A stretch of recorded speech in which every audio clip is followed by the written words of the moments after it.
Então, vamos ao funcionamento da pilha de Daniel. Vamos então saber como ela está estruturada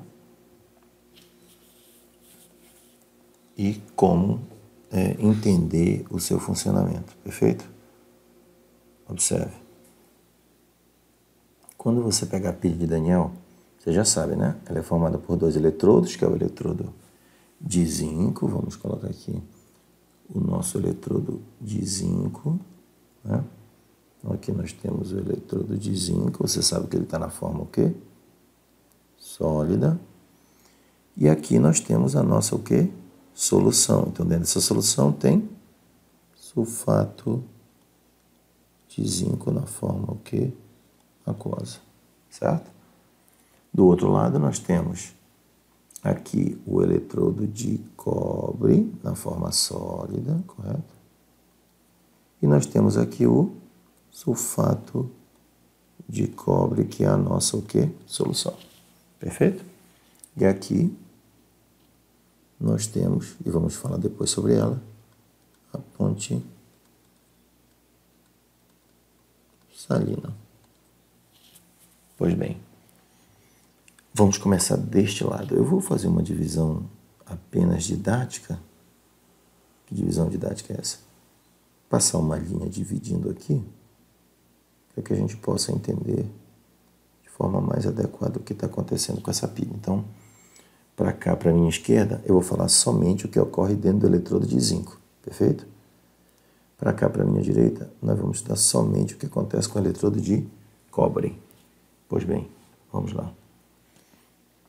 Nós já sabemos que é natural o quê? O zinco doar elétrons para quem? Para o cobre. Perfeito. Que tendência é essa? Nós aprendemos que é dos metais nobres sempre o quê? Sofrerem redução. Joia.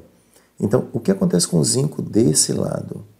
Desse lado ocorre o fenômeno do quê? Da oxidação. Então, deste lado ocorrerá o fenômeno da oxidação. Então, o zinco, que está na forma o quê?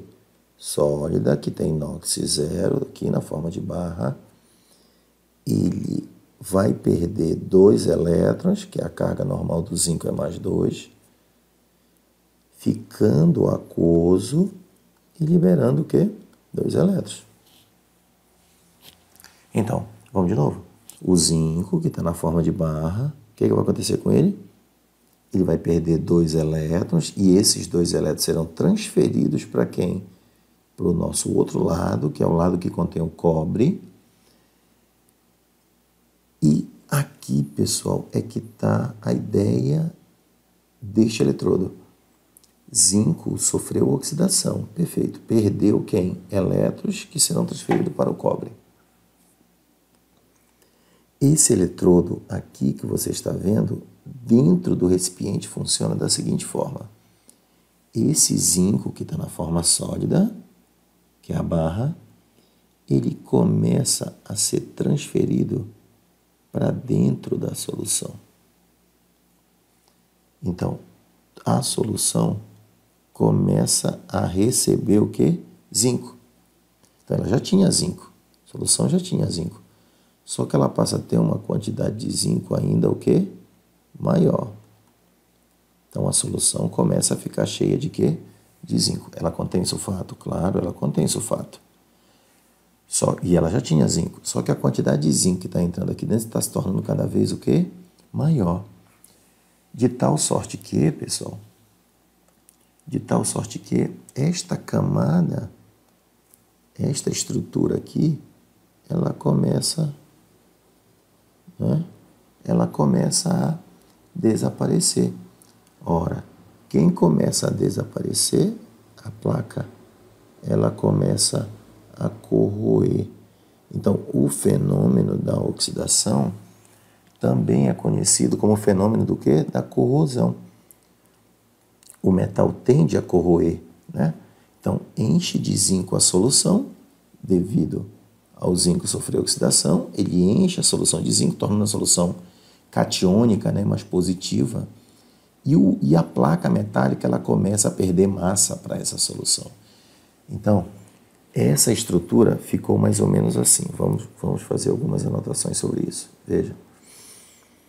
O que aconteceu com a massa dessa estrutura? Ora, a massa da placa, ela tende a diminuir.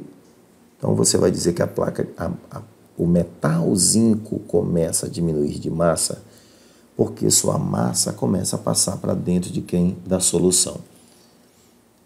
O que você vai me falar da solução?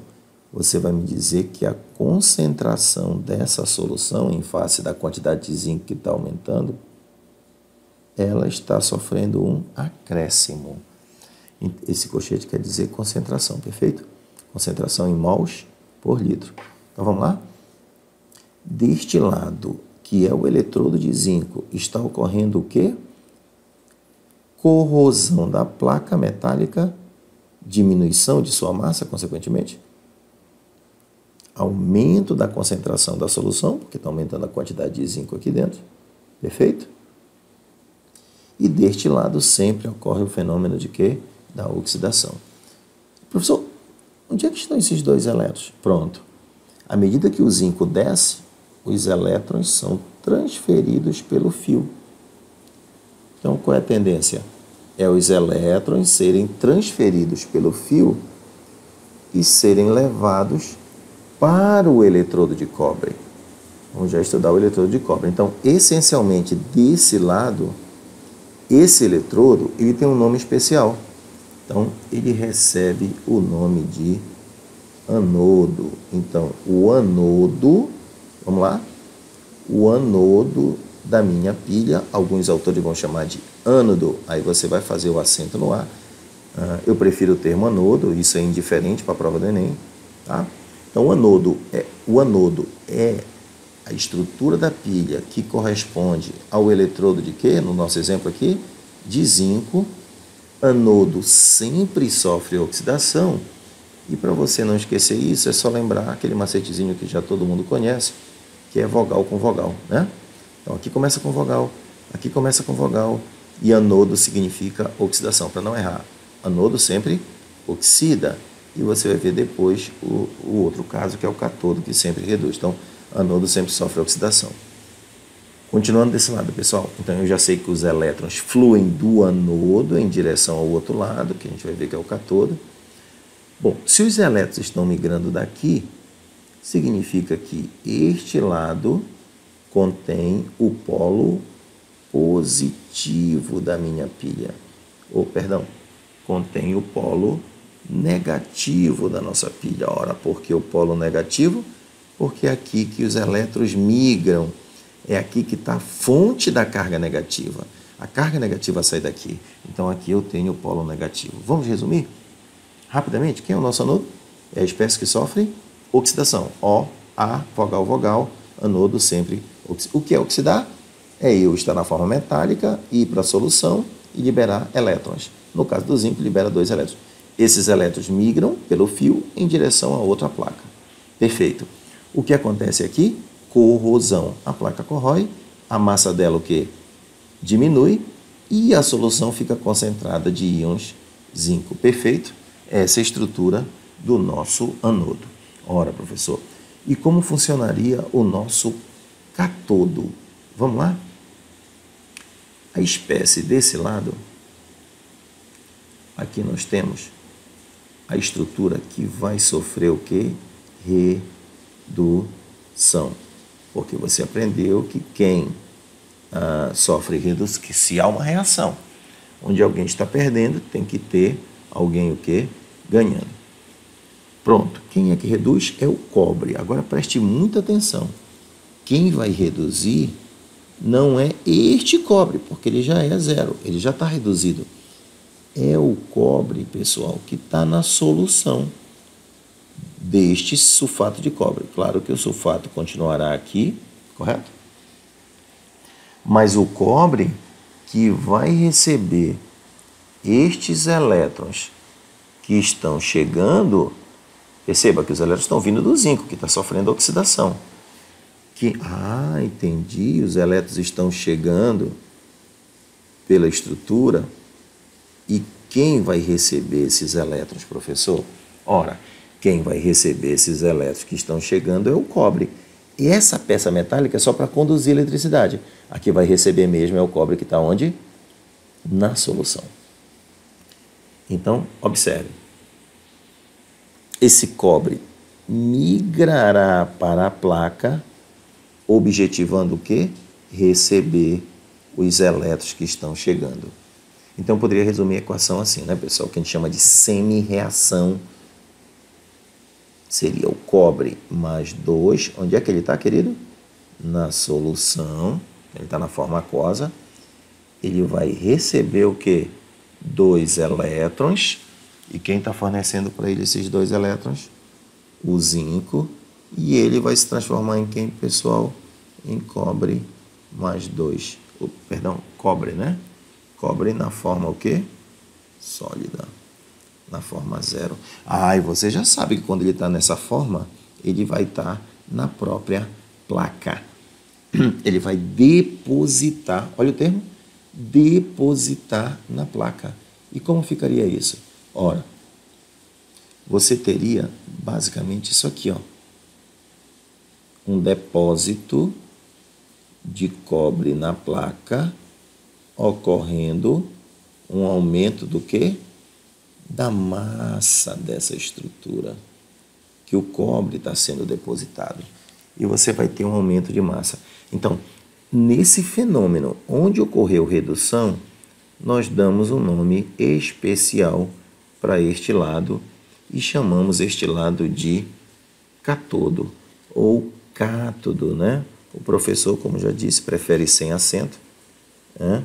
Cátodo é o termo também utilizado, mas vou me referir aqui ao cátodo. Cátodo seria você utilizar o acento, mas aqui nós vamos utilizar o termo cátodo. Então, toda pilha é formada por um lado chamado de anodo, onde ocorre o fenômeno da oxidação, e o outro lado chamado de cátodo, onde nós temos o fenômeno da redução. Bora? Para fixar, como é que eu vou fixar? Aquilo que todo mundo já conhece, é um macete bem conhecido, consoante, consoante. Cátodo sofre redução. Lembra que começa com consoante, não tem como errar. Todo cátodo sofre redução, todo anodo sofre oxidação. Perfeito? Perfeito. Então vamos lá. Agora, o que ocorreu aqui, pessoal? Vamos discutir um pouquinho o que aconteceu aqui? Vamos lá, olha só. O que aconteceu com a massa? Então a primeira coisa é, veja, daquele lado a massa sofreu o quê? A placa sofreu corrosão. Esta placa vai ter sua massa o quê? Aumentada. Então, o cátodo sempre a massa aumenta, né? Então, eu sempre tenho aumento de massa no cátodo. E mais à frente, a gente vai aprender como fazer o cálculo dessa massa que foi depositada, a parte quantitativa. Nós estamos aqui numa análise qualitativa ainda, entendendo o funcionamento da pilha. Ora, professor, e o que acontece com a concentração do cobre na solução? Ora, pessoal, a concentração do cobre na solução, ela tende o quê? A diminuir, porque o cobre está se transferindo para a placa. Então, essencialmente, é isso que ocorre. Nós temos aqui a semi-reação do cátodo, onde o cobre estava na solução e passou para a placa. Aqui nós tínhamos o zinco que estava na placa e passou para a solução. Um lado corrói, um lado aumenta de massa. Um lado aumenta de concentração e o outro lado diminui de concentração. Perfeito. Agora, professor, eu estou entendendo. O elétron consegue ir daqui para cá, havendo aqui um fluxo de quê? De elétrons. Então, eu não posso esquecer que aqui eu sempre tenho um fluxo de elétrons. Sempre é fluxo de elétrons. Falou em fio, falou em fluxo de elétrons. Mas os elétrons, você já conseguiu perceber que o cobre recebe ele aqui, né? Ele não consegue passar pela ponte salina. A função dessa ponte salina é manter essa conexão entre as soluções para que o circuito fique fechado. Então, essa ponte salina, a função básica dela é a conexão das soluções para fechar o circuito. Mas não há fluxo de elétrons pela ponte salina. O que nós temos pela ponte salina é um fluxo de íons. E o que é essa ponte salina, professor? Pronto.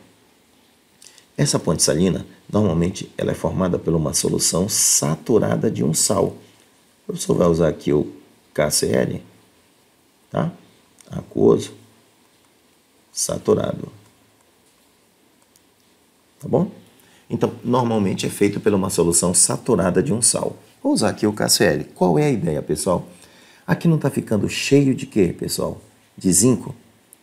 Não está uma solução cuja quantidade de cargas positivas é maior que a negativa? Perfeito. Então, o que o KCl faz? Como é uma solução saturada, aqui não esqueça, você tem K+, e Cl-. K+ e Cl-. Mas, pessoal, mas não cai na solução? Não, pessoal. Bem aqui, você vai ter um separador, normalmente um algodão, para não permitir a mistura direta das soluções, tá? Aí o que acontece? Como aqui está carregado de cargas positivas na solução, a ponte salina começa a transferir cloro para a solução, tentando equilibrar o quê? As cargas positivas com as negativas. E aqui ocorre uma transferência de quê?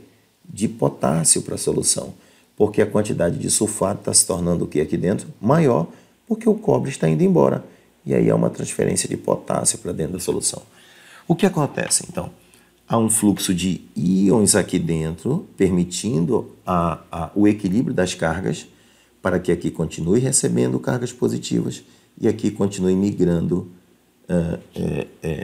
cargas positivas para cá, para a placa de cobre. Perfeito? Então, esta é a ideia do funcionamento da pilha de Daniel, só não esquecendo, a pilha de Daniel tem sempre um lado chamado de anodo, e todas as pilhas serão assim, e um outro lado chamado de cátodo. Perfeito? Só fechando aqui, aqui é o polo negativo, onde migram os elétrons, e eles são atraídos para onde, pessoal? Para o polo positivo. Então, aqui é o nosso polo positivo da pilha. Então, polo negativo, anodo, polo positivo, cátodo. Alguns autores colocam, para a gente fixar que aqui é o polo positivo, cátodo, aí coloca cátodo, como se fosse um sinal de mais aqui no T, né? Para você fixar melhor a ideia de positivo. Cátodo positivo na pilha, né? Perfeito? E aí você tem a ideia central. Pronto, pessoal. Fechamos a ideia da pilha de Daniel. Não vamos riscar mais, senão vai ficar aqui vai tocar o rô, né? Vai criar uma confusão de tanta coisa, ok? Na sequência a gente detalha um pouco mais. A gente tem que aprender a calcular a DDP dessa pilha, que é a diferença de potencial dessa pilha. Mas essencialmente você não pode esquecer o funcionamento. E outra coisa, embora essa aqui seja a pilha de quem? De Daniel, isso não significa dizer que você não vai poder utilizar toda essa ideia que discutimos aqui, aonde? Para as demais pilhas. Uma pilha em que eu posso trocar o cobre pelo magnésio, posso trocar pela prata, pelo ouro. Eu vou fazer mudança desses eletrodos, mas o princípio de funcionamento é sempre o mesmo. Perfeito?